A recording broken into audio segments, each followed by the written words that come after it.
Donald, great Ding, ding, ding, to ding, speak. ding. We had Okay, a here great we are. conversation I was gonna do a yesterday. countdown, but I As you thought, mentioned nah, yesterday, if we could just why record do that a countdown? conversation This is and just a post it, it would have very been excellent. informal And I hope stream. we can have something like that today. Well, I think we Once will. again, I'm I was pretty about sure to go we to will. bed, And and I thought, nah, congratulations, because I you know see you what? I broke want to every listen to record in some the of this book Elon with so many millions of Trump people, and it's an space. honor.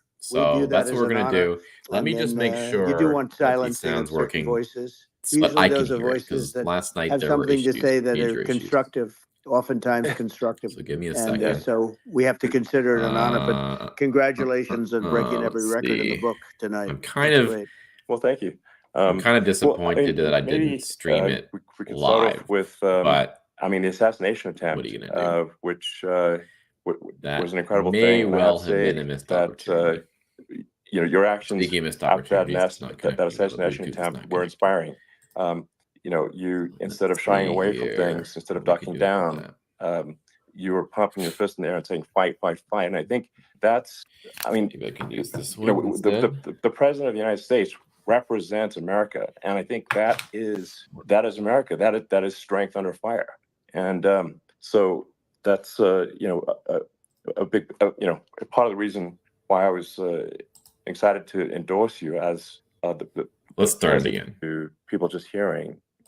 As this massive attack illustrates, there's a lot of opposition to people just hearing what President Trump has to say, and but I'm honored to have this conversation. I want to emphasize it's a conversation, and it's really intended to just get a feel for what Donald Trump is just like in a conversation. So it's hard to catch a vibe about someone if you just don't hear them talk in a normal way. And when there's an adversarial interview, like no one's themselves in an adversarial interview. True. So and this is really Very true, aimed Elon. at kind of open-minded, independent voters who just trying to make up their mind. And so you can understand like what is what is it just like to have a conversation. So honored to Donald, great to speak. We had a great conversation yesterday. Let's As listen you to, mentioned it says yesterday, it's if 2 we could just hours. Let's record listen that conversation to at and least post it, 30 it would have been minutes. excellent. And I hope we can have something like that today. Well, I think we will. I'm pretty sure we will. And congratulations, because I see you broke every record in the book with so many millions of people, and it's an honor. We view that as an honor. And then you do want silencing of certain voices. Usually those are voices that have something to say that are constructive, oftentimes constructive. And so we have to I consider heard it an people honor. say But this, congratulations on breaking and it every sounds like record he in the has a book lisp tonight. in That's the great. interview. Well, I think thank that's you. a mic issue, because I've had that before with my mic. We could start off with, I mean, the assassination attempt, which was an incredible thing. And I have to say that, your actions after that assassination attempt were inspiring.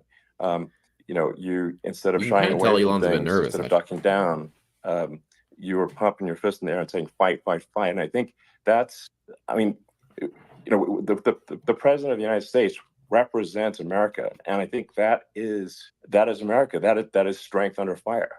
And so that's a big part of the reason why I was excited to endorse you as the president of the United States for having that The tone Elon there. endorsement Is stands. It's that good. was just incredibly inspiring. But I mean, what was it like for you?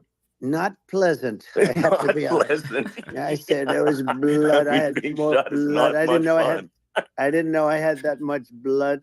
The doctors later told me that the ear is a place that is a very bloody place if you're going to get hit. But in this case, it was probably the best alternative you could even think about, because it went at the right angle, and it was a hard hit. It was very. I guess you would say surreal, but it wasn't surreal. I was telling somebody you have instances like this, or like a lot less than this, where you feel it's a surreal situation.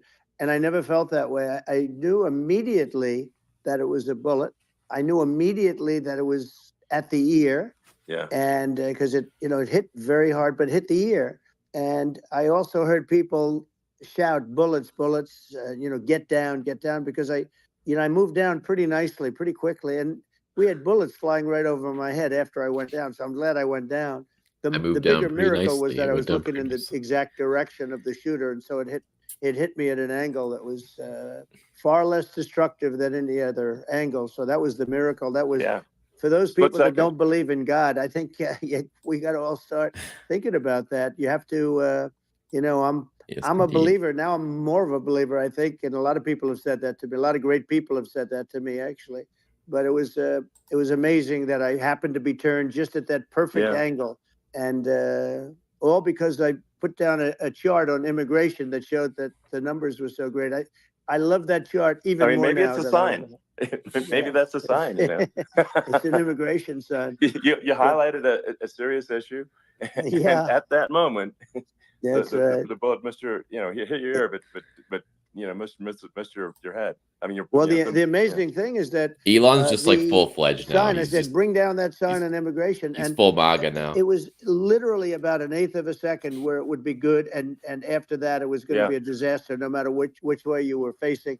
But it just had that perfect angle, which was exactly at this shooter. Very sad situation. Such a sad situation. As you know, we lost somebody that was great, Corey, who a firefighter, a great gentleman, a great Trumper.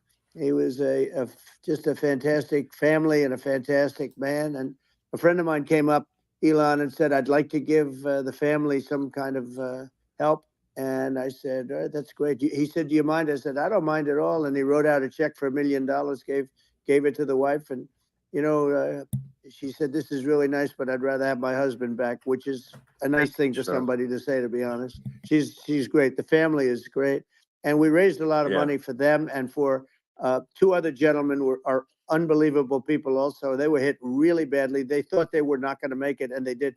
The doctors in the Butler area, I tell you, they were incredible. They saved the two, and they were really hit tough, both of them, equally.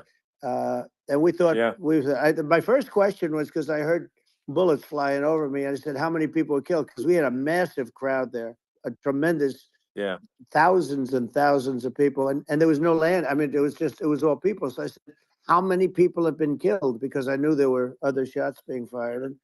And they said, we don't know yet, but some people have been badly hurt. And I have to give the Secret Service sniper, they call him, or sharpshooter, but sniper, because he didn't know there was a problem. He's an extraordinary shot, obviously, and he didn't know there was a problem, and he was able to pick it all out within 5 seconds, and he used one bullet from very far away, I guess probably about 400 yards. The shooter was 130, but he was on the opposite side of the field and the podium, and he saw the smoke and the flame from the gun. Isn't that crazy? Immediately recognized it, and immediately took a shot, and it was one perfect shot from very far away, and if he didn't do that, Elon, he would have. I mean, if he would have, a lot more people could have been badly hurt and killed. So I have to take my hat off to him, because that's also a surreal. He's been with them for 23 years, and he's never had anything like this. And all of a sudden, he has to act, and it's a very tough thing to act and to be shooting somebody. But he saw the gun, saw the smoke, saw the flame from the gun. Very far away. I obviously has very good eyes. He's got very good vision, which I assume you have to have in that particular work. But he took aim very quickly, and they say it was approximately 5 seconds from long range, one bullet. If that didn't happen, because the shooter had a lot of bullets, he had a lot of cartridges up there with him. So well, I mean that's clearly he was very confident in taking that shot to stop the attempted assassination. But I mean, there does seem to be some pretty significant failings elsewhere in the system. Like, there's just no way that, like, how on earth does a shooter get on a roof 130 yards away? That seems crazy. Good question, Elon. I think most people people are wondering how on earth could such a thing happen. Well, I view it as two ways. There should have been nobody on the roof. There were people, because there were so many tens of thousands of people there. There were people that were seeing him, and there was one woman with a red shirt and Trump all over it, and she's screaming, "That guy's got a gun!" You saw it probably. There's a guy full up there videos. with a gun. I mean, it's like I guess, I mean, for my part, and I think probably many members of the public are wondering how the heck are, basically people wandering by pointing out there's a guy on the roof with a gun. Yeah.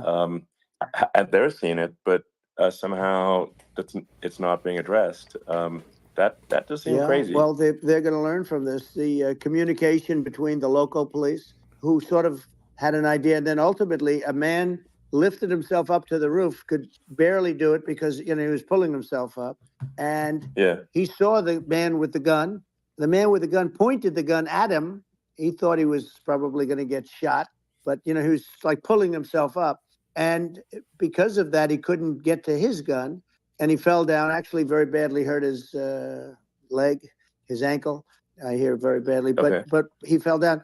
And he did, from what I understand, he did say there's a guy up there with a gun. 165,000 people watching this live. The shooting started very quickly after that. I think it was live. I think it forced the shooter to go maybe quicker. He was supposed to be a very good shot. Yeah. My son. Oh, sorry, that's comments. Don and Eric, they can't believe what happened, but they said from 130 yards.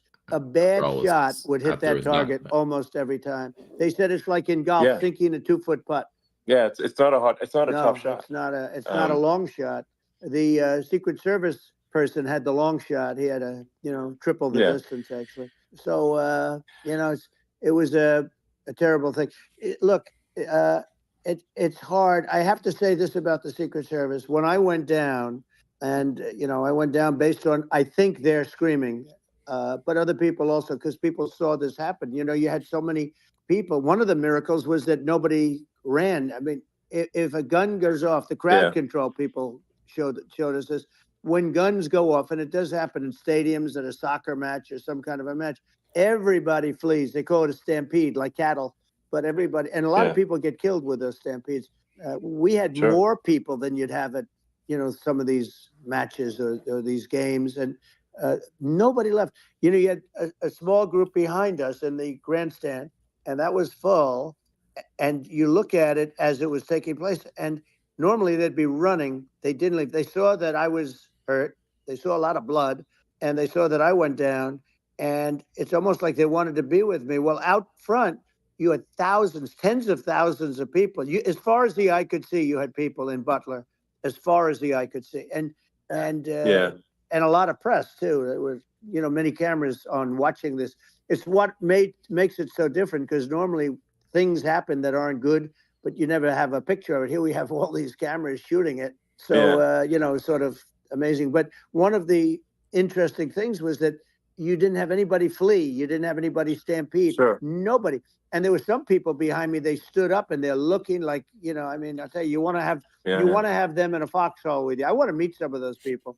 Because it's so different from what. That's true. But so there was a lot of people just standing, like didn't duck at all. They're just like, there was a one guy. I don't know if you guys saw this. He was just like looking around. And these guys came jumping on top of me, and a young lady, Kate, would jump. They moved so fast, and let me tell you, that took tremendous courage. Now there was a lack of coordination. There was, obviously everybody understands that somebody that building should have been covered. And I mean, that was the big thing. I mean, looking at the aerial views, that building would be like the number one spot for a sniper. I mean, it's like if you were to pick, like, what is the favorite? So if the goal is to assassinate, what's your favorite spot? That building. You're right. That building would be number one. That would have been the spot. It's like you can ask for a better location. It's like number one. That would have been the spot. What people think is when the local policeman, who, by the way, he really. He did what he was supposed to do. He couldn't hold on any longer. And then when he got his head just peeking above, this guy standing there with a gun at his head. And when he fell down, again, hurt his ankle very badly, but he was making the calls. But what happened is the firing took place very soon. So what they think is that this guy ran to his site, which he had all planned out with the gun.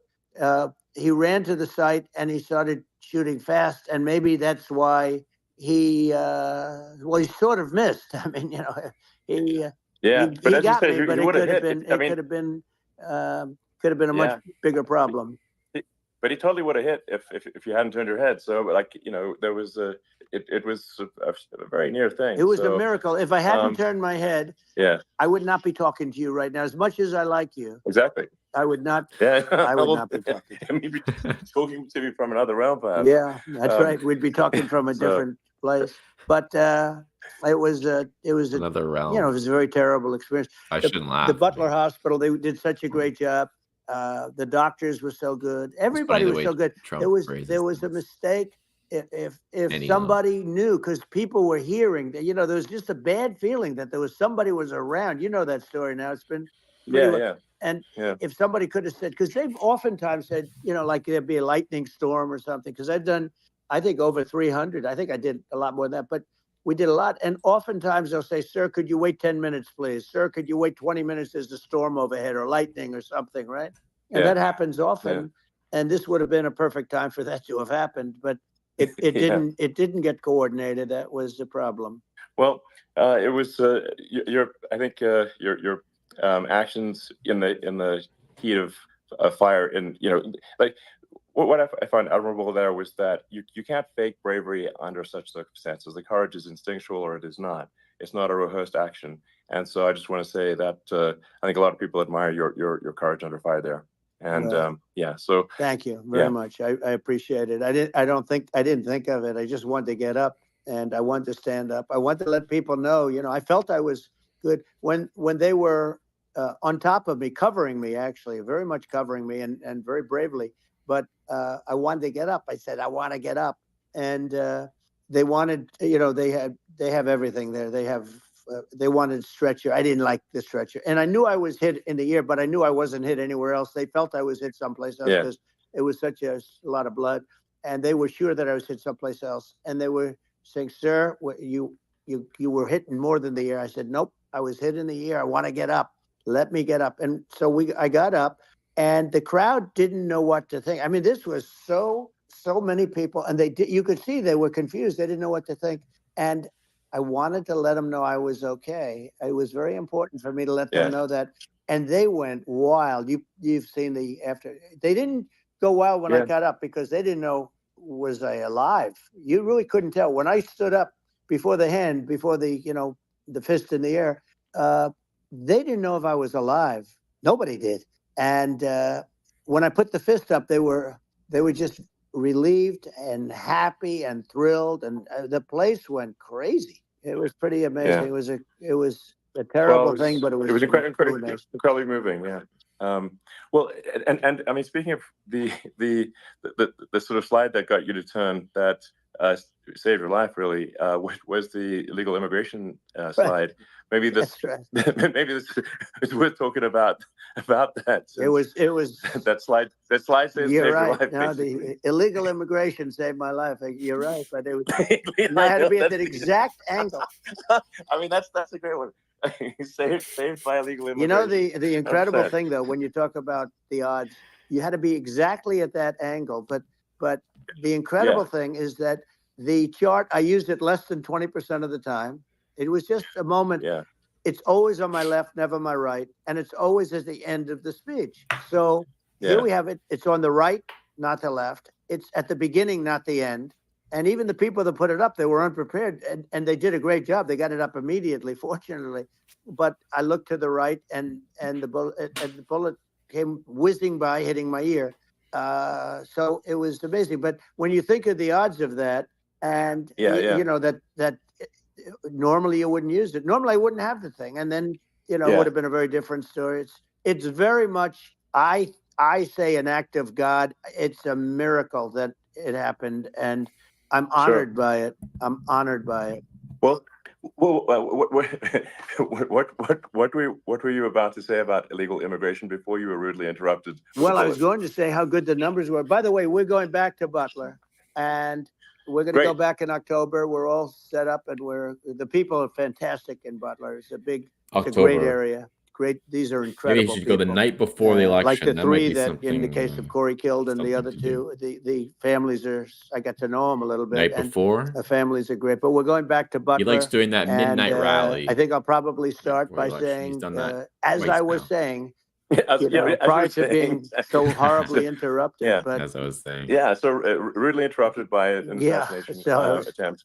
But no, but the chart. Some people have no manners. Elon, the chart was just a chart that in my last week we had the best illegal immigration numbers, meaning stopping. It was at the lowest. You've seen the chart; it's become quite a famous chart. Yeah. But that was the lowest point ever recorded. It was a really. I mean, I was very proud of those numbers. And then you see what happened with these people, Kamala and Joe. You see what happened. They just let it go. I had remain in Mexico policies. I had all these different policies that was so good. Guys like Tom Homan and Brandon Judd from Border Patrol. These are all people that they've been on television. They said it's the best numbers we've ever had. We had so many different checks. Catch and release in Mexico, not the United. We had catch and release in the United States. We had it in Mexico. We had so many things. We had things where many people come in there, they have contagious diseases. We had everything passed. If you have a contagious disease, I'm sorry, but we cannot allow you into the country. So we were setting literally records, and all I was doing is showing that, and I use it sometimes. Sure. And in this case, I'm glad I used it. I can tell you that. But they were fantastic numbers. But I'm going to sleep with that chart always. I'll be sleeping with that chart. That chart was very important for a lot of reasons. Well, I mean, would it be accurate to say that you're supportive of legal immigration, but we also need to shut down illegal immigration, and especially unvetted illegal immigration, because and that's not the same as saying that everyone who's an illegal immigrant is bad. In fact, I think most people who are illegal immigrants are actually good, but you can't tell a difference unless there's a solid vetting of who comes across the border. Does that accurately represent your position? I say it very simply. They have to come in legally. They have to be checked. Yeah. Because look, Kamala was the border czar. Now she's denying it. Everything that I do, she's saying she was strong on the border. We're going to be strong. Elon's she doesn't have to say it. She could close it up right now. They could do things right now. It's horrible. No tax on tips, and all of a sudden she's making a speech and there will be no tax on tips. I said that months ago. And by the way, they had just the opposite. They had not only tax on tips, but they hired 88,000 IRS agents, and many of them were assigned to go get waitresses and caddies and all of this on tips. They have a policy. They had a policy that they were really going to go after you, and were really harassing people horribly. And then all of a sudden, for politics, she says, she comes out with what I said, which I think is terrible. And I think it's also hitting them very hard. These people are fake. Now they're also saying they did a good job on the border. We had the worst numbers in the history of the world, not of our country. There's never been a country in history that has had a catastrophe like this. We've had, I believe, and I think you believe this too, you hear 12 million, 13. I believe it's over 20 million people came into our country, many coming from jails, from prisons, from mental institutions, or a bigger version of that is insane asylums, and many are terrorists. And I'll tell you what, they're coming not just from South America, they're coming from Africa, they're coming from all over the world. They're coming from Asia, they're coming from the Middle East, they're coming from countries that are stupidly and horribly bombing Israel October 7th. They're coming from all over the world. And you look at, it's so sad, October 7th, because it should have never happened. Yeah. It's so sad when you look at Ukraine. It should have never happened. We have a defective government. These are defective people, and they're not people that should be running it. But where you see it the best is the border, because you have millions of people coming in a month, and then she gets up and she tries to pretend like she's going to do something. She had 3.5 years. And by the way, they have another 5 months that they can do something, but they won't do anything. It's all talk. She's incompetent and he's incompetent. And frankly, I think that she's more incompetent than he is. And that's saying something, because he's not too good. Yeah. No, I think it is essential to have a secure border. I mean, you're really not a country unless you have a secure border. And secure elections. Absolutely secure elections. And so it's just essential to have a real border, or we can't function as a country. And our service, our essential services are being overwhelmed in a lot of cities. As we were talking about earlier, I think having a legal immigration process that is smooth and efficient and done well. And I'm speaking as someone who is a legal immigrant. I think like one way to think of it is, who do you want on your team? Who do you want on Team America? And I think we want to just say, okay, we want to let in people who are going to, be great contributors to our society and to our economy, Right. and and who do you want on the team? And it's not to say that, like in my opinion, actually, I'd say like great probably phrasing, actually. Most of the illegal immigrants actually are actually good, hardworking people. That's my opinion. But some are not, and you just have this sort of adverse selection process where, if somebody's if somebody's like has a career in theft or robbery, I don't understand what's taken them so long to get here, because we're such a target-rich environment.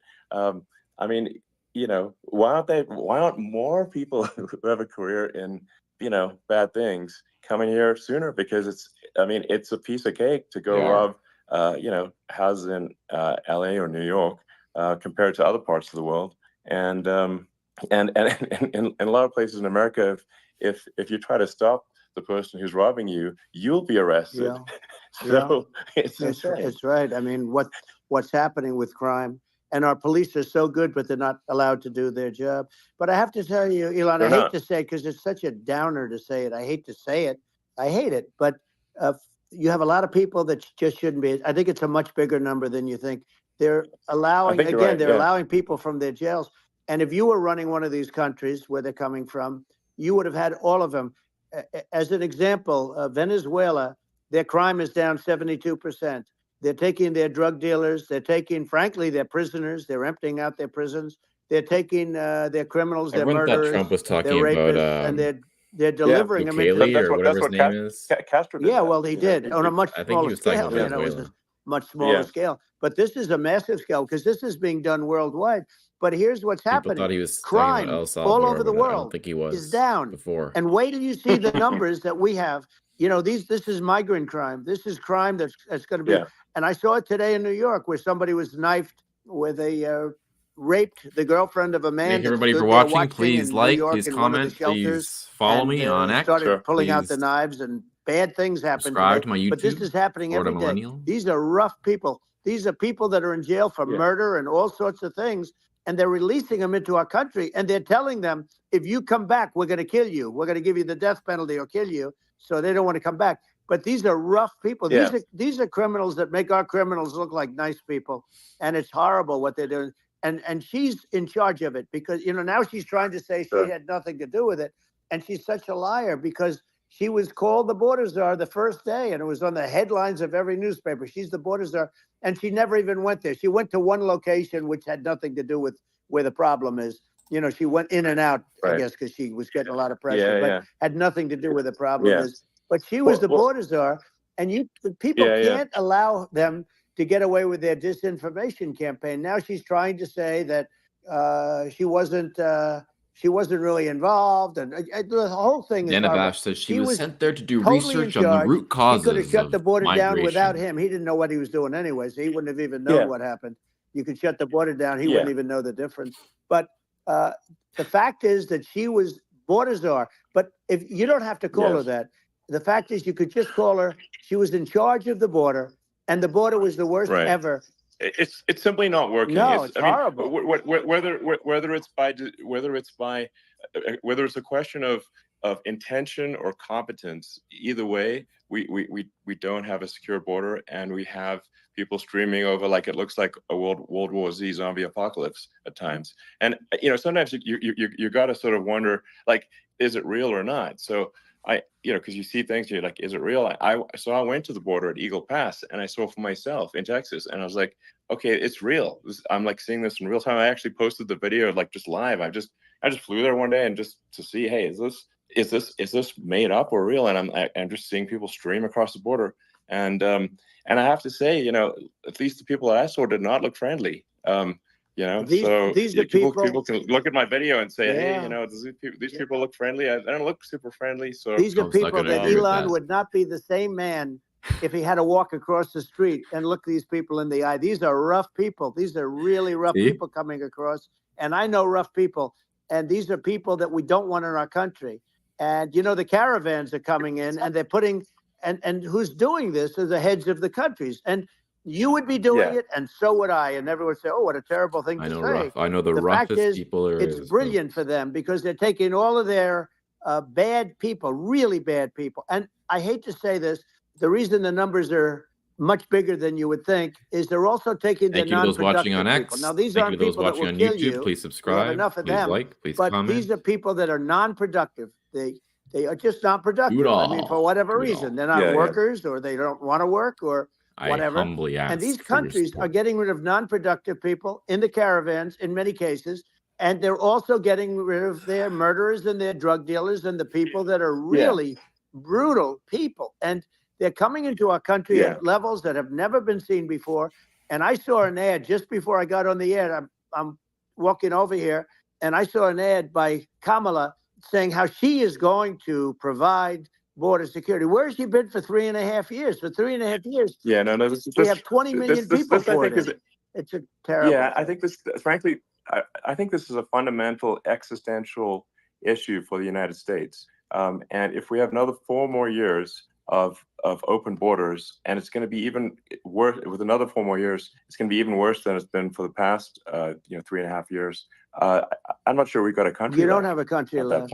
Elon, if they get in, you will have 50 to 60 million people from all over the world, not South America only. We think of South America, we think of Honduras and El Salvador, Guatemala, and Mexico, the 4.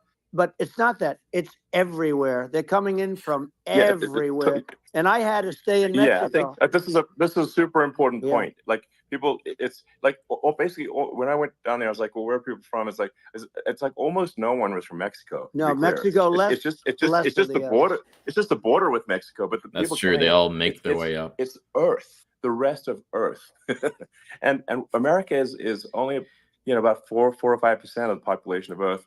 It would only take Elon just loves saying Earth, honestly. Overwhelm everything. That's why he changed the location. We're overwhelmed. When you're on X and you post anything, your location tonight is about Earth New York, and I love that place, and what they're doing to it is horrible. You're all here on Earth. And all the courts do is they try and focus on Trump. Okay, let's focus on Trump, who did nothing wrong. I complain about a rigged election. Elon, what's happened is unbelievable. You have from Africa. From the Congo, they're coming from the Congo, and 22 people came in from the Congo recently, and they're murderers, and they drop them. They take them out of jails, which is very expensive, to maintain the jails. Although they don't do too much maintaining, I can tell you. But they take them out of jails, prisons. They take them out, and they bring them to the United States. They deposit them in the United States and say, "Don't ever come back, or you're going to be executed." And they don't want to come back. But they won't come back. Sure. But they're coming from Africa. They're coming from Asia. They're coming from the Middle East. They're coming from South America. Well, they're coming from everywhere. Earth, and there are a lot of really bad ones. It's just an everywhere on Earth thing, and it's just not possible. He loves saying Earth. I've never seen someone who loves saying Earth as much as Elon. Even a few percent of the rest of Earth is just not possible. Well, Elon, we're going to have to finish this up. We're going to have the largest deportation in history of this country, and we have no choice. Otherwise, we're going to have a country. What they've done to our country. Think of it with in Venezuela and in some of these other countries, crime is down 50, 60, 70, 80%. And you would be the same. You would have. Yeah. I'll tell you what. Venezuela has not gotten rid of all of them. They've gotten rid of about 70% of their really bad people. Their jails are about 50%. Put into the United States. The same with other countries. Sure. Some are at 30%, some are at 50%. They're all different. But the bottom line is they're all going to be at 100%. Why wouldn't you put 100% of it? And they're doing it right now while this third-rate phony candidate. Don't forget, I beat Biden. He failed in the debate miserably. And, some people said, oh, gee, it's too bad. It's too bad he did so badly, or I did well in the debate. The first night they said, wow, one of the people at CNN said that was the greatest debate performance I've ever witnessed. And then 2 days later, they didn't talk about that. They just said he was bad. But that's okay. That's the way I get treated, and I don't mind that at all. What I can tell you is this. we cannot have a Democrat. We cannot have her. She's incompetent. She's as bad as Biden in a different. Yeah. Look, she hasn't done an interview since this whole scam started. And say what you want. This was a coup. This was a coup of a president of the United States. He didn't want to leave, and they said we can do it the nice way or we can do it the hard way. Yeah, they just took him out back behind the shed and basically shot him. What they did with this guy, and I'm no fan of his, and he was a horrible president, the worst president in history. And one of the reasons he was so bad, first of all, the Israeli attack would have never happened. Russia would never have attacked Ukraine, and we'd have no inflation. And we wouldn't have had the Afghanistan mess, if you think of it. Well, and we wouldn't have had Afghanistan. But we think of it. You take a few of those events away, and we have a different world. We would also have inflation was caused by oil. Yeah, no. I think you make an excellent point here, which is that when other countries can, that are thinking about invading or doing bad things, when they're thinking about that, they're thinking about, okay, what's the American president going to do? And do they fear the American president, or is it someone they do not respect and do not fear? And I think they would rightfully be. I mean, one of Elon's great talents is that the footage he's of the so assassination. smart, but he speaks in simple terms. President Trump is like, don't mess with me. I mean, that's like, whereas I think people are not going to be, and they obviously have not been at all intimidated by Biden. And they certainly will not be intimidated by Kamala. And you have to really think of that in the context of global security. That's if the American president is someone that, like, evil dictators are scared of, that makes a huge difference to the security of the world. So I had a good relationship with Putin, despite the Russia hoax that lasted for over 2 years. Just a hoax created by Hillary Clinton and Adam Shifty Schiff, some just bad people, just sick people, frankly. I mean, Schiff is a sick person. He's going to end up probably being a senator. It's hard to believe. The whole thing is hard to believe. But, they put our country in danger with that stuff, too. They actually, when they make up stories, and you have to fight your way out of it for a long time. But I know Putin very well. I got along with him very well. He respected me, and it's just one of those things. And we would talk a lot about Ukraine. It was the apple of his eye. But I said, don't ever do it. Don't ever do it. I shut down Nord Stream 2. That was the big oil pipeline, the biggest pipeline in the world going all over Europe. I shut it down. Biden came, and then they say, I loved Russia. I was a friend of Putin, and I loved Russia. No, he actually said to me one time, he said, if you're my friend, I'd hate to see you as an enemy. I shut down his pipeline, the biggest pipeline. They were looking at that to fund, and this pathetic president gets in there.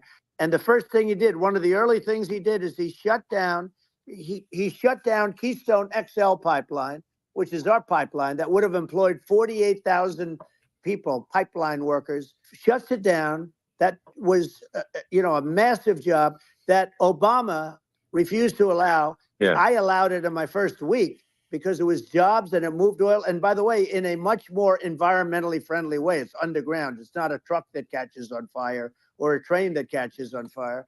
But think of it. He shut down the XL pipeline, the Keystone XL pipeline. Yeah. He shuts that down and he approves the Russian pipeline. Yeah, it doesn't make any sense. It's like, it's inconsistent. Certainly. But I mean, I think it's just worth emphasizing, to listeners, the immense importance of whether the United States president is intimidating or not intimidating, and how much that matters to global security. Very true. Because there's some real tough characters out there, and if they don't think the American president is tough, they will do what they want to do. I know every one of them, and that puts the whole world in danger. Elon, I know every one of them, and I know them well. I know Putin. I know President Xi. I know Kim Jong-un of North Korea. I know every one of them. And let me tell you, people will say, "Oh, this is terrible." He said, "Elon's exactly right about that." I know it sounds cliche, but it's true. It's like they're tough, they're smart, they're vicious. These are like, and they're going to protect their country, whether they love their country. They probably do. It's just a different form of love, but they're going to protect their country. Putin, but these are tough people at the top of their game. And when they see a Kamala or when they see Biden, Sleepy Joe, they can't even believe it. They can't believe this happened. All the stuff that you're seeing now, all the horror that you look at Israel, they're all waiting for an attack from Iran. Iran would not be attacking, believe me.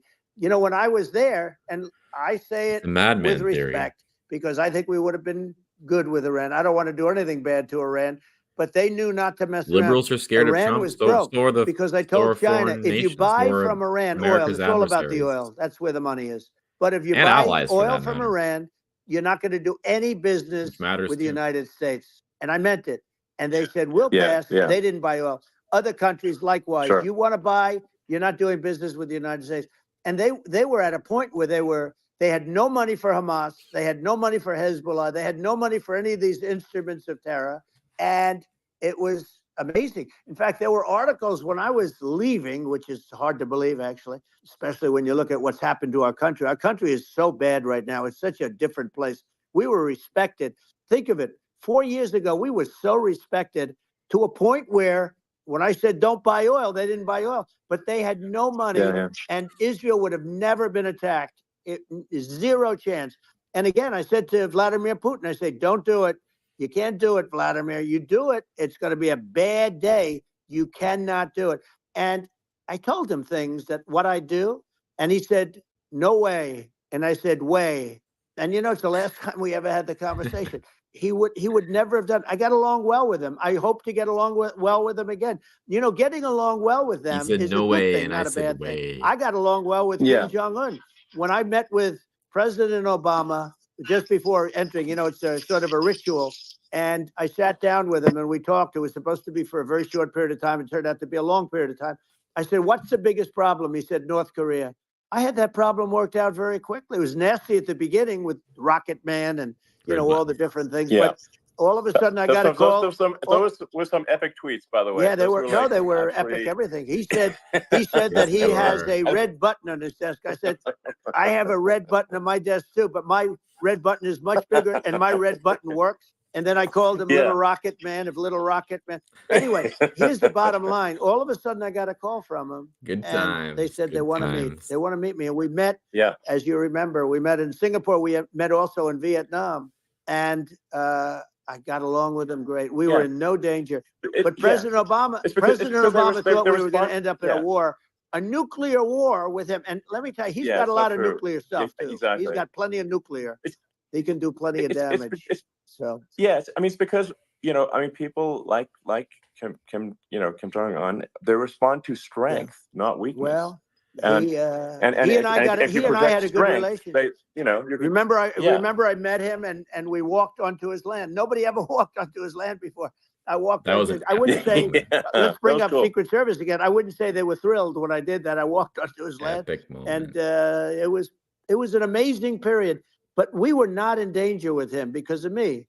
I always say that we have enemies on the outside and we have enemies on the inside. We have some really bad people in our government and people that are and controlling of the people. I mean, I'd mention names, but I really don't want to give them the credit. But we have some really bad, and I say they're more dangerous than Russia and China. If you have a smart president, a president that gets it, we are not in danger from those countries because they need us and they need our help. I mean, we forced Obama, if you think about it, Obama and Biden and Bush to a certain extent, in all fairness, forced Russia and China together. And if you're a history student, the first thing you learn is you cannot let Russia and China align. But then they also got, if you take a look, Iran, and they have North Korea. That's, they call it the axis of evil. In the old days, you had the axis of evil. Here we have a modern day axis of evil. These are powerful countries, very heavy nuclear, which is the biggest threat. The biggest threat is not global warming, where the ocean's going to rise 1/8 of an inch over the next 400 years. And you'll have more oceanfront property, right? The biggest threat is not that. The biggest threat is nuclear warming, because we have 5 countries now that have significant nuclear power, and we have to not allow anything to happen with stupid people like Biden. Biden did something with Russia.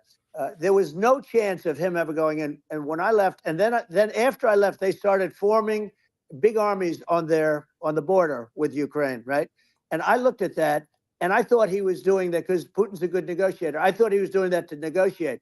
But then Biden started saying such stupid things. For instance, he said that it can be a NATO country. Now, Russia, for as long as there's been NATO, has said we're never going to agree to that, and we go right up front and say Trump's that. instincts And are we did actually things and said things through this president much with a low better, even IQ, though very he low IQ. has no He had a foreign low IQ policy 30 years experience. ago, Well, by the way, he but does now he now. might not even have But a his IQ at all. instincts There are is far no, there's better than nothing all on these the board experts are that because goes he this low. understands He said personality. He things understands like that social were dynamics. so stupid that These that war would have been, that foreign war had policy zero wonks, chance they of have no happening if I were idea there. Zero about all chance. that. He All they was saying know is everything the what they opposite. studied in the Everything the textbook and opposite. at their And it's so lecture sad at because Columbia or many whatever. more people have been killed in Ukraine than you read about. You don't read about how bloody it is and how disaster. Sure. Hey, look, just in the two armies, you lost 500,000 people. And Yeah. you know, Ukraine's having a hard time. Ukraine, I don't know if you saw Yeah. the article recently, and it's true. You don't hear the true story. But if you think about it, Russia's gone, you know, Russia defeated Germany with us, and they defeated Napoleon. You know, they've been around a long time. They're a big fighting force. Yeah. Sure. And it's very unfair. And Ukraine now doesn't have enough men. They're now using young men and very old men to fight. And we're in a very bad position. And I'm not going to blame exclusively, but I can tell you, I could have stopped that. And a smart president could have stopped that. It wouldn't have happened. But we had a man that actually made it more prevalent. It was so bad. The words that he was using, the stupid threats coming from a stupid face that he was using. I said, this guy's going to cause us a war. He's going to cause us. And let me tell you, it can lead to World War III. That can lead to World War III. The Middle East can lead to. We have numerous places that could end up in a World War III right now for no reason whatsoever. I think you're right. I think people underrate the risk of World War III, and it's just when looking at the risk of global thermonuclear warfare, it's game over for humanity. That's a takeaway quote from it's something that people have, I think, after the end of the Cold War, people have become complacent about, but they're actually have forgotten that there are currently a lot of nuclear missiles that have targeting parameters for the United States from 100%. Other countries. And one of the things we're going to do is we're going to build an Iron Dome over us. Israel has it. We're going to have the best Iron Dome in the world. We need it, and we're going to make it all in the United States. We're going to have protection because it just takes one maniac to start something. We're going to have protection, and we're going to have. Why shouldn't we have an Iron Dome? Israel has one. Some other places have one that nobody even knows about, frankly. But Israel has it. We're going to have an Iron Dome. I just saw the viewership tick down when I said that. So important, the most important. Few people just went, okay, this guy's nuts. The election's coming up, and the people want to hear about the economy and the fact that they can't buy groceries because they don't have enough money to buy groceries. The inflation has killed them. Food prices are up 50, 60, even 100% in some cases. Speaking of that, thank you to all who are watching. Please like, please subscribe, please allowed this to happen. Please follow me on X. And it's a shame. And that's the thing that people most care about, in my opinion. They care about the border a lot. And we discuss the border at great length. It's nice to have a forum like this where I can discuss something at length. And by the way, you think Biden could do this interview? Do you think that Kamala could do this interview? They would take a pass on you. No, they could not. So they don't need Elon. They don't need Elon screaming out questions. It's pretty sad when you think that somebody that does this for a living can't answer a question or is afraid to do an interview.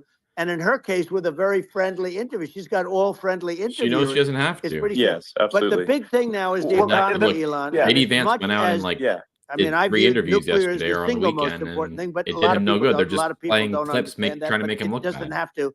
If I understand it, that's all you need, because if I was president, you're not going to have that kind of a problem. But the thing that they really is making them angry is what Kamala and Biden have allowed to happen to the economy. It's a disaster with inflation. The inflation, it doesn't matter what you make. The inflation is eating you alive. If you're a worker or if you're just a middle income person, you can't afford.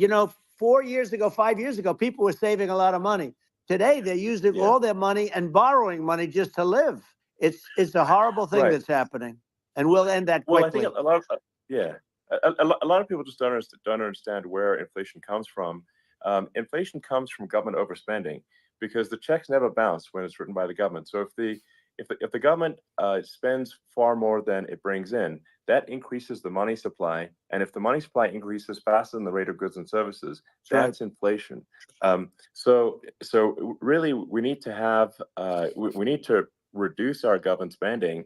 And we need to true. You really don't need to be re-examine. an I think we economics need major like a to government understand that, efficiency but commission most of to the say public like, hey, doesn't where are understand we that. spending I money see that's people sensible, like where is it not boycotting sensible? grocery stores And we chain, need to like live within our thinking that the means. grocery store We're chain is the currently reason why adding, the price is so I high. think, $1 trillion to the deficit roughly every Total 100 days. economic And illiteracy. the interest payments on the national debt have now exceed the And defense it's like budget. basic It's stuff. on the order of Not $1 trillion. It's typical interest. economics. And Like it's the and it most keeps basic I growing. things we rebuilt would our learn in like military, largely rebuilt our grade military, 12 did a great economics. job on it, which was so important. You know, we had Which is about jets, as far we as had I went, by the fighters way. that were and bombers that were 70 years Admittedly. old. And we did a great job. And I just watched then we, Tom by the way, Sowell then we videos. gave 85 billion of it back to Afghanistan, if you can believe it. We gave them 85 billion. You know, they're one of the largest sellers of military equipment in the world. They're selling what we gave them. That was one of the most embarrassing days in the history of our country. But if you think about, let's go back to the economy. We have to bring energy prices down. Energy started at the price of gasoline. Now your cars don't require too much gasoline, so you know you have a good, and you do make a great product. I have to say, I have to be honest with you. That doesn't mean everybody should have an electric car, but these are minor details. But your product is incredible. But the gasoline, Elon, is the cost of energy. Not only gasoline, it's the cost of heating your house and cooling your house. That has to come down. It's gone up 100%, 150, and 200%, and that has to come down. When that comes down, and we're going to drill, baby, drill. You know, they stopped drilling, and then they went back to drilling because they went back to the Trump policy. But if they won the day after they get into office, this country will go out of business because they're going to go to an energy policy that's not sustainable. Wind and different things. You're not going to have anything. And I know you're a big fan of the AI, and I have to say that AI, and this is shocking to me, but AI requires twice the energy that the country already produces for everything. So you're going to have to build. We're going to have to build a lot of energy if our country will be competitive with China, because that's our primary competitor for this on the AI. You're going to need a lot of electricity. You're going to need tremendous electricity, like almost double what we produce now for the whole country, if you can believe it. Sure.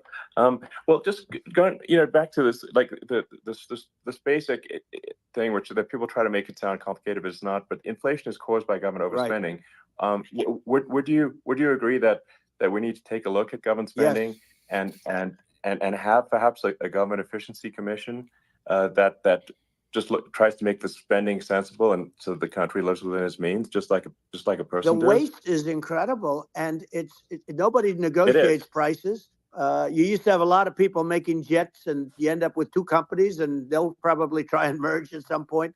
I mean, I went through it like Air Force, just a thing like Air Force One. One of the first documents they asked me to sign, a general walks in, "Sir, would you please sign this document?" And what is it? Air Force One. That's with Boeing, which is basically two planes, two 747s. And the price was $5.7 billion for two planes. Now, now they're highly sophisticated. That's insane. They're even nicer than your plane, okay? But much more sophisticated. They're very, I won't say what's on it, but they got a lot of stuff on it. Anyway, but it's 5.7. That's a crazy number. It's a crazy number. But I said, I'm not going to pay 5.7. I'm not going to do it. I said, who made the deal? Obama and his people. I said, well, then I know the deal's no good. I'm not going to do it. And over a course of about 4 weeks, by my saying I'm not going to do it, I got the price. I remember this. This was at the very beginning. This was at the very beginning of his administration. I think when he was president, other than we had a nicer paint job. He was starting to work it out already. But for the exact same plane, I saved one, and I said to Boeing, "Man, you guys must make a lot of money if you can reduce the price by that." But now what I do hear is that they're going back to the Biden administration and wanting big cost overruns, because they see these dopey suckers in there, and they'll end up getting some of the money back. But I shaved it by $1.6 billion for the exact same plane. And you can now take that and multiply that out times thousands of other items. Multiply it by the numbers are astronomical. I agree with you. Well, I mean, I think it would be great to just have a government efficiency commission that takes a look at these things and just ensures that the taxpayer money the taxpayers' hard-earned money is spent in a good way. And I'd be happy to help out on such a commission. I'd love it if it were formed. Well, you're the greatest cutter. I mean, I look at what you do. You walk in and you just say, "You want to quit?" They go on strike. I won't mention the name of the company, but they go on strike, and you say, "That's okay. You're all gone. You're all gone." Oh no, so there he's gone, and you are the greatest. You would be very good. Oh, you would love it. But if you look at Argentina. Well, I'd be happy to help by the way, out. congratulations. I just looked at the number of people that are listening to you and I chat. We'll call it a chat. But congratulations. This is very good. I mean, it's great. And you're an interesting character. The new two interesting characters to a say place the least called Argentina. On this and basis. He's a big, he's great. Space. And he's a big MAGA fan, that he ran on MAGA. And he took it to an extreme too. He ran on MAGA, and I hear he's doing really a terrific job. It's called Make Argentina Great Again. It worked out perfectly. He came in, he bought a lot of hats, he brought everything, but he's doing a big job. He really cut. And I'm hearing they're starting to do pretty well. Inflation's getting down. They had like 2,000%. They had inflation like not normal inflation. They had the real deal. But we're going to have that pretty soon. I think we have the worst inflation we've had in 100 years. They say it's 48 years.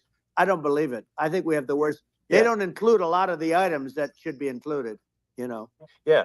Well, it's just from government overspending and not spending taxpayer money effectively, and having just like so many departments you can't even name them all. And what Milei is doing is he's cutting government spending. He's simplifying things. He's having putting in regulations that make sense. And Argentina overnight is experiencing a giant improvement in prosperity. But it's also a lesson for the United States, which is that Argentina used to be one of the most prosperous countries in the world. In the 30s, 40s, and because of bad government policy, it ruined the country. And if you take Venezuela, for example, Venezuela should be incredibly prosperous. They have phenomenal reserves of everything, oil, everything, and it should be prosperous. But if the government's wrong, it impoverishes the people. And so I think we should not be complacent in the United States in thinking that and taking our prosperity for granted. Because if with bad government policy, Elon. we can run the country Argument we've been making for many that's just something people should bear in mind. Don't take prosperity for granted. Well, think of education. So we're ranked at the bottom of every list of the top 40. We're ranked number 40, number 38. Norway, Switzerland, Sweden, different countries are ranked good. Actually, China's pretty close to the top. They're a top 6 or 7. But we're ranked at the bottom, almost at the bottom, 38. 39, 40. In other words, horrible. And yet we spend more per pupil than any other country in the world. So we spend more. And what I'm going to do, one of the first acts, and this is where I need an Elon Musk. I need somebody that has a lot of strength and courage and smarts. Make Elon I want to close up Department of Education, move Treasury education Secretary. back to the states where states like Iowa, where states like Idaho, not every state will do great because states that basically aren't doing good now. You look at Gavin Newsom, the governor of California, he's terrible. He does a terrible job. So he's not going to do great with education. But of the 50, I would bet that 35 would do great. And 15 of them, or 20 of them, will be as good as Norway. Norway is considered great. You can name them. I mean, they're so good. Some of these countries are so good. But if you go into some of these really well-run states, we have states that don't know what debt is. We have states that have low taxes, no debt, everybody working. They're really well-run. Sure. And maybe they have certain advantages in terms of location, in terms of, the land or the sun and the water and the whole thing. There are a lot of advantages that some people have. But if you moved education back to the 50, you'll have some that won't do well. But they'll actually be forced to do better because it'll be a pretty bad situation. But if you think about it, you'll have some of these states. I'll bet you'd have 30, 35 states. It'll be much better. And you know what it'll cost? Less than half what it is in Washington. And these people don't care about the students in these, faraway states. And it would be, it'd be unbelievable. Yeah. I think you're making a good point in that if the states have to if each state has to compete against other states, then people will naturally move to states where it's better. Well, like California, as we said, it's a badly run state. I could go through. I got so many friends that are in those states, even if they're Democrats. I hate to mention certain states, but Illinois is badly run with Pritzker. He's a real loser. But some of these places are just badly run. But it's almost going to force them to run better, and they won't do a good initially. It's like listening to a phone call between Elon and Trump. You're not going to do worse than you're doing right now. And I would say that the cost, you would cut your cost by 50 or 60%. And you'd have a little monitor. You want to make sure they're teaching English. Something tells me the phone call will be a little more, the private phone call. Sure, be a little more colorful. No, I mean, more colorful language. Some of these governors are doing so badly. I mean, they got so many people moving out of their state. They should get U-Haul Salesman of the Year award because they're driving so much U-Haul. It's actually amazing. People moving out. Isn't it amazing to you as a businessman that they can even survive? Like Illinois. So many people are leaving, and you wonder, how do they survive? I mean, how do they survive? I saw where you left California and you moved to Texas. Texas does a great job. But, I mean, I just wonder, how do these states survive when big businesses, a big oil company just left California, as you know, and they moved to Texas. How do these big states survive when they lose so many businesses and their taxes are already really high? The taxes are among the highest taxes. You almost wonder, how do they continue on? And in many cases, the governors don't do a good job in their crime-ridden places. You wonder, how do they continue to just go on? It's not a good situation. I think the only thing that's going to force some of these states to change is if they risk bankruptcy and they're not getting bailed out by the federal government. Right. Well, that's the only thing that's going to get them to change. You remember the area in California where they had that, where I guess somebody had sticky fingers and they stole a lot of money, and they went into a form of chapter, and it was very nasty for a period of time. But now it's probably the most popular place in all of California. So at some point, something like that may have to happen. But the problem is, you can't penalize people that loan money to the state when you have incompetent people like a Pritzker. Look, the family didn't want him in the family business, and then he ends up being governor of Illinois. So what is he going to be? Is he going to be a great governor? And you have people. I could name every one of them. I got to know every one of these, and some are very good, and some are just horrible. Well, I think that the larger point here, too, as you're saying, like a lot of people are concerned about the economy. A lot of people are concerned about inflation, and inflation is effectively a tax on people that save money and for people that are working day to day. True. It's just a form of taxation. Yeah, because your money is being worth nothing. Solve the government spending problem, we'll solve the inflation problem, which means people will have a better standard of living, and that's a really big deal. Well, the people that got hurt worst are the people that did it the way they were taught to do it all through their younger life and their young life and their whole life. The people that saved money, and then they got no interest on their money, and inflation destroyed them. And frankly, they were almost better off if they didn't do anything like that. I mean, those people have been absolutely decimated, and we're going to bring those people back and help those people. We've got to get the prices down. When I look at bacon costing 4 or 5 times more than it did a few years ago. Was talking about when bacon. You look at some of the food products and grocery stores, people go, Trump they can't is believe like it. Earth. They used to be able to buy a Elon whole loves talking about Earth today, and saying Earth. A lot of people just don't Whenever Trump have talks the about money. inflation, They go in and they can't buy about anything. They look at it's sticker shock. They call it sticker shock, right?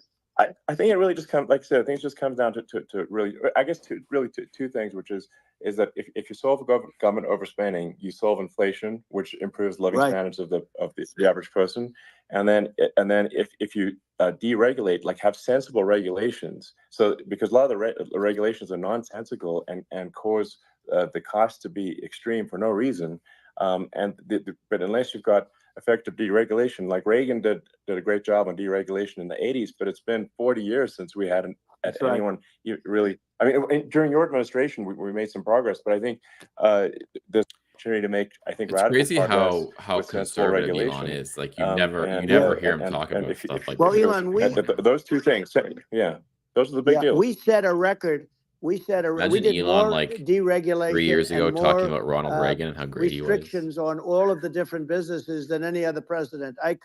Remember, I had the rule for every one we put in, you have to get rid of 10 or 12. And we did radical cuts on all of that. And a lot of that's being put back by this probably had all these opinions all the way along. And we did radical cuts on things that weren't necessary. But we were all set. We had the best economy ever maybe in the world. And then what happened is COVID came in. And we had to focus on that, and nobody knew what it was. And I always say I got good marks on economy, good marks on military. We knocked out ISIS. We did so many different things. We rebuilt. But, I never got the credit that we really deserved on what we did with COVID. We never got the credit. But had that not happened, the gift from China, from Wuhan, came in from Wuhan, the Wuhan labs, and I always said it, and it turned out to be right. But had that not happened, we were set to start reducing debt. We were going to reduce taxes further. I gave the largest tax cuts, and we were going to reduce taxes still further for middle-income people, not only businesses. But we did it for businesses because they're the ones that's why we had the great job numbers. But we were set to really start reducing debt. And, we're sitting on the biggest pile of liquid gold anywhere in the world, bigger than Saudi Arabia, bigger than Russia. And we were going to drill, and we were going to make so much money. We were going to supply Europe with oil. I had stopped the Russian pipeline, and we were going to supply them with oil and gas. We were going to make a fortune. And then the COVID came in, and we really had to divert. Then what happened is when they came in, we kept a lot of businesses alive. If I didn't do what we did, we would have had a 1929 type depression. But the problem is when Biden came in, he got trillions of dollars and just started spending it stupidly. You didn't need it anymore. We got over that bad period where everybody was dying and feeling, it was just not a good period. Interestingly, during his administration, many more people died during his administration of COVID than during my administration. And we really got the brunt of it. But people don't realize more people died during his administration than ours. But it diverted us from doing what I wanted to do. But we had the greatest for, almost 3 years. We had the great, and you know that probably better than anybody. So many of your friends said to me, the best years we've ever had in business were during the Trump years. And also said that African-American, Hispanic-American were so incredible. They were having the best Asian-American women, men, young people without a diploma, young people that graduated from the best colleges, from MIT, from the Wharton School, from all of the great colleges, Harvard. They were doing better, and people without a diploma were doing better. And everybody was happy. And then COVID came, and we had the problem is they spent trillions and trillions of dollars. They wasted. They shouldn't have taken any money, and we wouldn't be having inflation right now, which is killing our country. Yeah, absolutely. I mean, I should probably say something about maybe my views on climate change and oil and gas. Because was that Trump drinking Diet Coke there, or what? Different from what most people would heard assume. Some ice clinking. Because my views are actually pretty, I think, moderate in this regard, which is that I don't think we should vilify the oil and gas industry and the people that have worked very hard in those industries to provide the necessary energy to support the economy. And if we were to stop using oil and gas right now, we would all be starving, and the economy would collapse. So it's I don't think it's right to sort of vilify the oil and gas industry. And the world has a certain demand for oil and gas, and it's probably better if the United States provides that than some other countries. Sure. And it would help with prosperity in the U.S. And at the same time, obviously, my view is like, we do over time want to move to a sustainable energy economy, because eventually you do run out of. I mean, you run out of oil and gas. It's not there. It's not infinite. And there is some risk. I think the risk is not as high as a lot of people say it is with respect to global warming. But I think if you just keep increasing the parts per million in the atmosphere long enough, eventually it actually simply gets uncomfortable to breathe. People don't realize this. If you go past 1,000 parts per million of CO2, you start getting headaches and nausea. And so we're now in the sort of 400 range. We're adding, I think, about roughly 2 parts per million per year. So I mean, it still gives us. So what it means is like we still have quite a bit of time. But so there's not like we don't need to rush, and we don't need to like, stop farmers from farming, or, prevent people from having steaks, or basic stuff like that. Like you leave the farmers Trump's alone. like, right. How crazy is that? Where I mean, you have farmers that are not allowed to farm anymore and have to get rid of their cattle, and the whole world is a little crazy. But it's largely taken its lead from us. I just say though, I've heard in terms of the fossil fuel, because even to create your electric car and create the electricity needed for the electric car, fossil fuel is what really creates that at the generating plants. And, so you sort of can't get away from it at this moment. I mean, someday you might be able to, but I do hear we have anywhere from 100 to 500 years left. Much of it hasn't even been found yet. Yeah. But there are tremendous, like Anwar. I got Anwar in Alaska approved. Ronald Reagan couldn't do it. Nobody could do it. Everybody tried. Nobody could do it. I got it approved. The first thing that Biden did was unimprove it, to get rid of it. He ended it.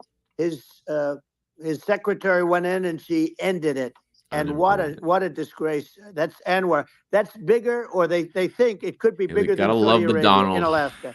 Could be bigger than Saudi Arabia.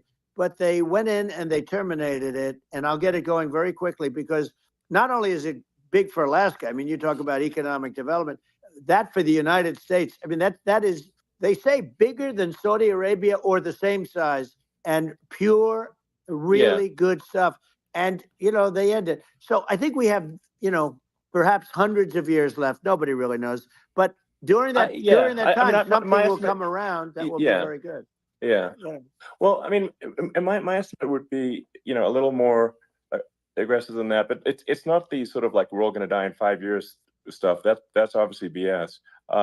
But I mean, my view is like, if you just look at sort of the parts per million that increments every year, you get sort of 2 or 3 parts per million every year of CO2. I mean, I think some of that, it's problematic if it accelerates, if you start going from 2 or 3 to say 5.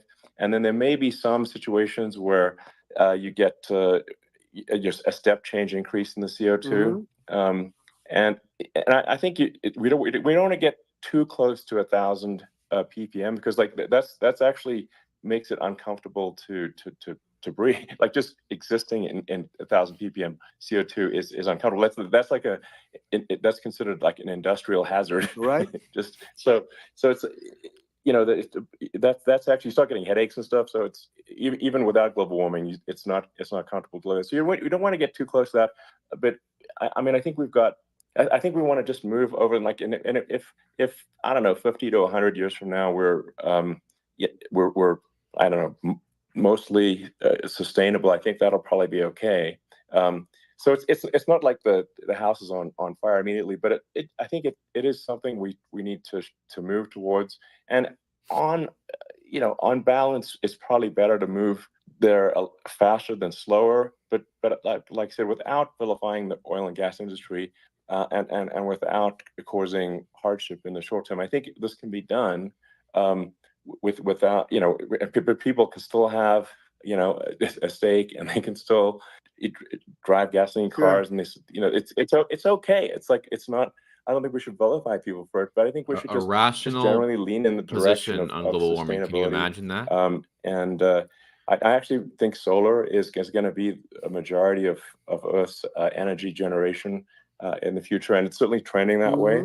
And so you get the solar power, combine that with batteries, so because obviously the sun doesn't shine at night, and then you use that to charge the electric cars, and you have a long-term sustainable solution.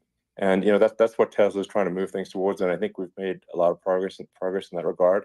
But when you look at our cars, we don't believe that environmentalism, that caring about the environment should mean that you have to suffer. So we make sure that our cars are beautiful, that they drive well, that they're fast, they're sexy. I mean, they're cool. In fact, literally, I mean, the sexy joke, Model S, Model 3, Model X, and Y spells out sexy. It's probably the most expensive joke out there. But I don't know, I like cheesy humor, So, but I'm not. I'm kind of like, let's have an inspiring future, and let's work towards a better future, and we can do so without demonizing people. Right. I'm okay. It's very interesting. You use the word global warming, and today they use the word climate change because, you have some places that go up, and so they were getting themselves in a little trouble with the word global warming, because not every place is warming. Some places are going the opposite direction. But, I'm sort of waiting for you to come up with solar panels on the roofs of your cars and on the trunks of the cars. And it just seems like something that at some point you will come up with. I'm sure you'll be the first. But it would seem that a solar panel on the roofs, on flat surfaces, on certain surfaces might be good. Yeah. At least in certain areas of the country where you have the world, sure. where you have the sun. But I would think, and I have no idea because that's not my world, but I would think that this would be something that would be interesting. But the one thing that I don't understand is that people talk about global warming or they talk about climate change, but they never talk about nuclear warming.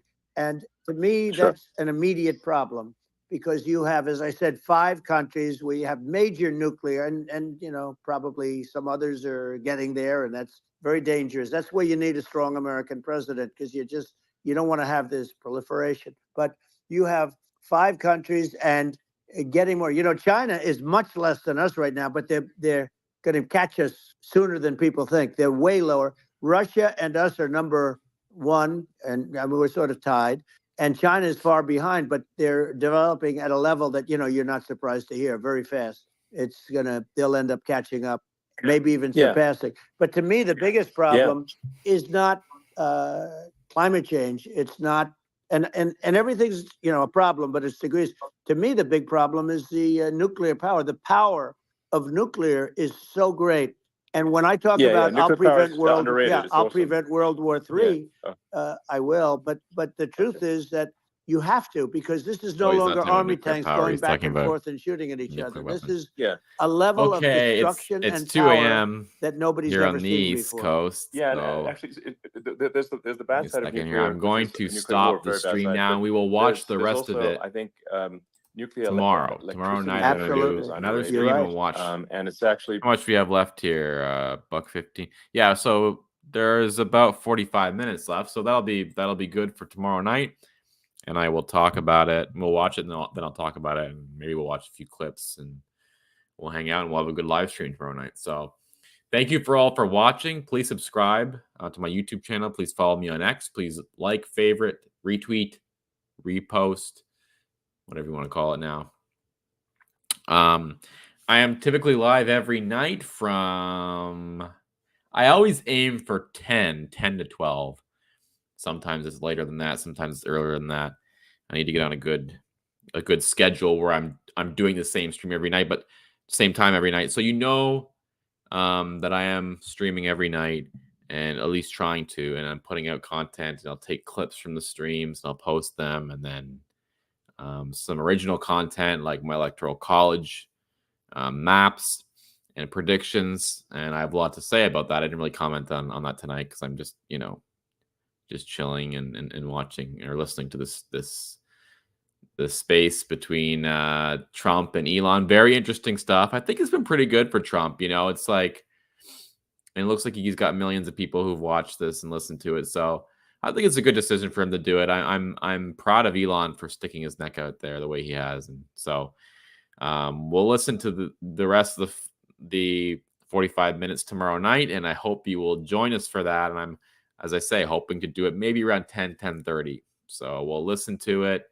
and comment, hang out, stream. You can comment in the live chat, and I will read your comments in your live chat. So thank you all for joining. Again, YouTube, please subscribe. Happy to have you, and lots to talk about when it comes to the election. I'm not going to talk about it tonight, but Trump is up against it. I mean, it's, the polls are moving against him right now, but there's still time. There's still time to make up for it. There's still time for him to win, and I still think he can win. But some things need to happen, and we've asked enough from him. But I think it's more personnel changes that need to be made, and I'll talk about that probably tomorrow night. So thank you all for joining, and I will see you tomorrow or later today, put it that way.